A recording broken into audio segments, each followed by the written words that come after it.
Bu salat retseptidan keyin qizil bulg'or qarampiri defitsitga aylanishi aniq.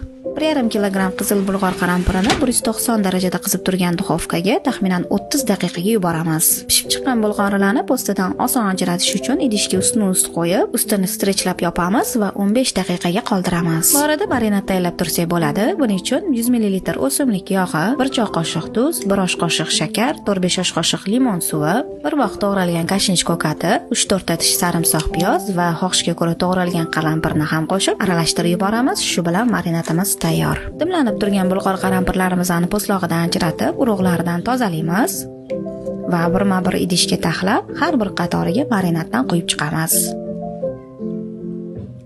Endi buni ustini yopib, yarim soatga muzlatgichga olib qo'yamiz. Shu bilan salatimiz tayyor. Uni xohlagan taomlaringizga qo'shib, mazza qilib iste'mol qilishingiz mumkin. Bu juda mazali salatni albatta tayyorlashingizni tavsiya qilaman.